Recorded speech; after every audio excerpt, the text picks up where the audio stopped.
Have you ever felt a sudden, inexplicable chill in a completely silent room? You know, that creeping dread that makes you feel like you aren't entirely alone?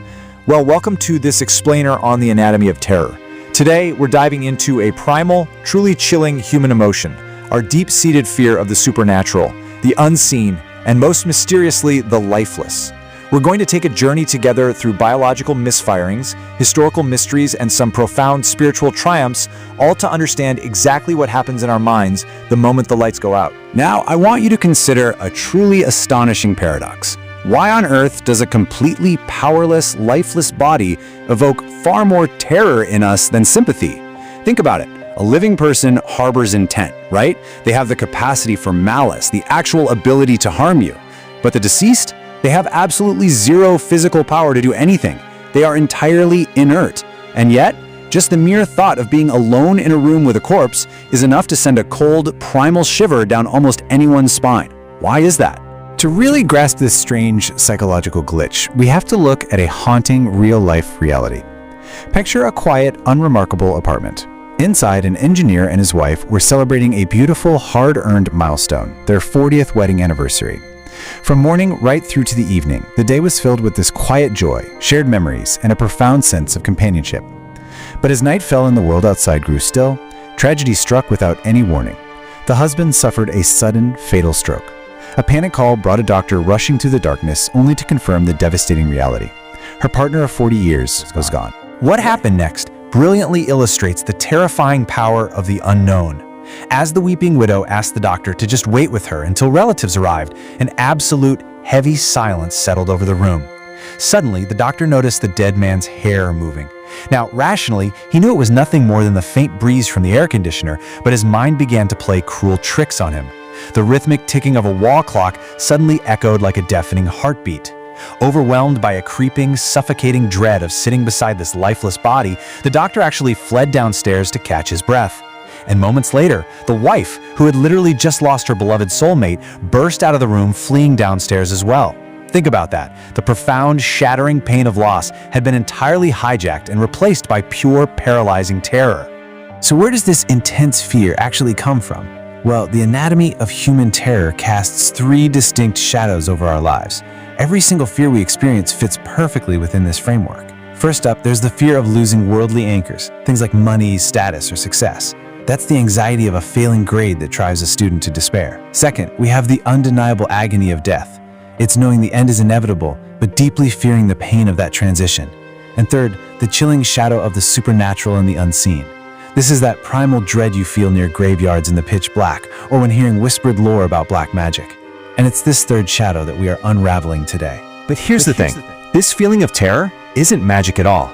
It's actually governed by the cold, hard mechanics of human biology. Whenever you perceive a threat hiding in the shadows, an endocrine gland known as the adrenal gland springs right into action. According to our source material, this fierce survival response is driven by the secretion of the androgen hormone. It's literally a chemical cascade. As this hormone floods your bloodstream, your heart starts racing, your breath quickens. And the higher the level of this chemical coursing through your veins, the more intense and overwhelming your visceral feeling of fear becomes. During these moments, a really frightening biological misfiring happens right inside your mind.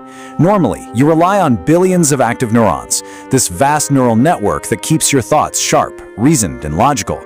But the moment that fear hormone spikes, your logical neurons are essentially paralyzed. Reason is completely hijacked. Meanwhile, a primitive, smaller group of survival neurons becomes hyperactive and just frantic. This chemical chaos literally destroys your ability to apply basic logic. So suddenly, as you're walking down an empty, moonlit path, a harmless cricket's chirp no longer registers as a tiny insect. Your panicked, hijacked brain twists it into the sound of a massive, unseen monster pursuing you. So why does this paralyzing dread almost exclusively strike at night? Well, daylight brings all these bustling distractions. You have the drone of traffic, the comforting cadence of human voices, just the general rhythm of life and motion. But the eerie isolation of the night strips all of that away, leaving this silent, amplified darkness. Without the sun and without all that background noise, your senses are forced to notice the tiny little sounds you totally ignored all day. A dripping faucet, the settling of floorboards, or the low hum of a refrigerator. And without your logical brain functioning properly, that heavy silence makes these microscopic noises feel like overwhelming, imminent psychological threats. Now, you might be thinking that this biological glitch only affects people who are already prone to superstition, but history reveals a much deeper mystery. This visceral fear of the unknown is deeply, fundamentally encoded into the human condition. In fact, it has plagued even the most brilliant, highly rational, and celebrated intellects to ever walk the earth. No one is entirely immune to it. Take Albert Einstein, for example, the very epitome of scientific logic and rational inquiry. He once encountered a mysterious mind reader in Frankfurt.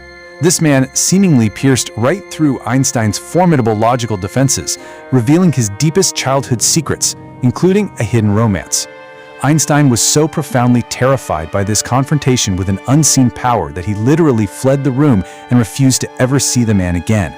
Similarly, the legendary Nobel laureate poet Rabindranath Tagore regularly conducted planchette sessions, spirit seances, with a medium named Uma Gupta. But when she suddenly died, the chilling, tangible reality of the unknown terrified him so deeply that he abandoned the practice forever. He absolutely refused to peer past the veil ever again. So, what exactly are we sensing in the dark? Well, the dimension theory offers a pretty chilling perspective. It suggests the existence of unseen observers. Just as a three-dimensional being can look down upon a flat, two-dimensional plane without being fully comprehended by it, ancient texts like the Quran and the Bible describe entities, like jinn or spirits, that exist entirely outside our visual spectrum. The theory suggests that they share our world and can see us, even when we are completely blind to them.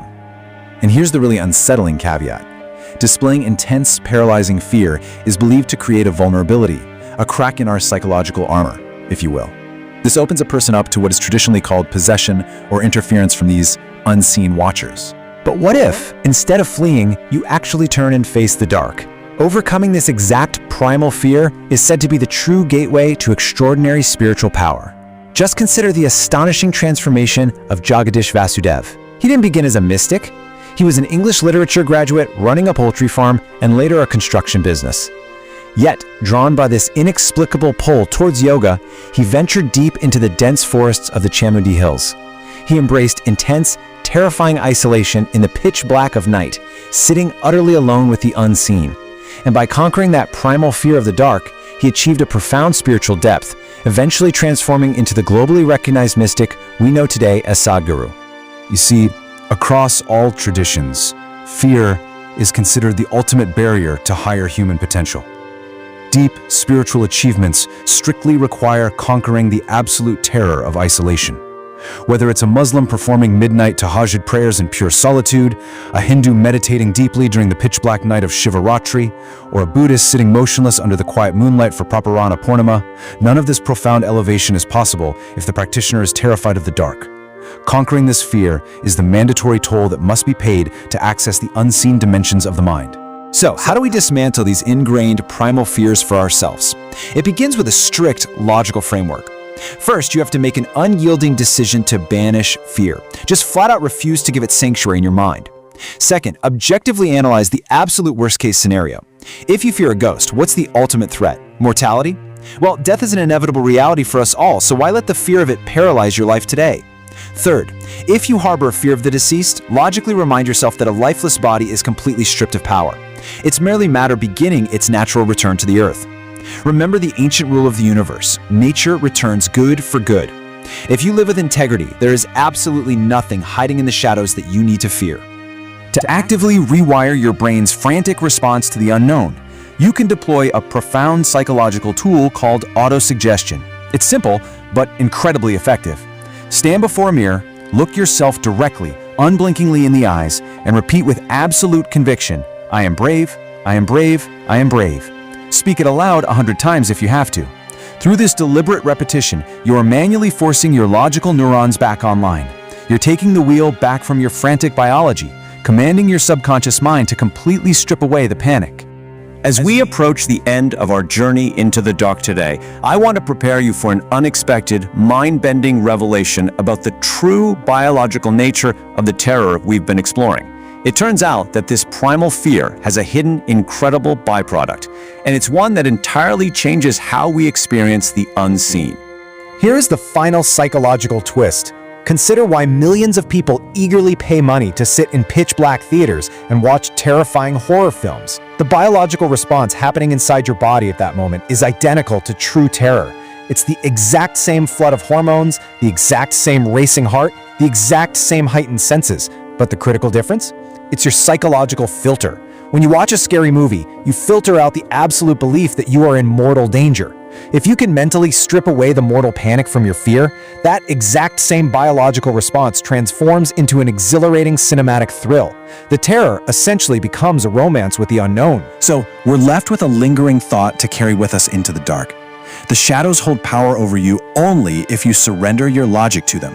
The unseen dimensions, the silent, heavy nights, and the profound mysteries of the lifeless are all natural, awe-inspiring parts of our world. The question is, the next time the lights go out and the room goes completely uncomfortably silent, will you let the shadows paralyze you, or will you strip away the panic, take a deep breath, and finally find the thrill in the unknown?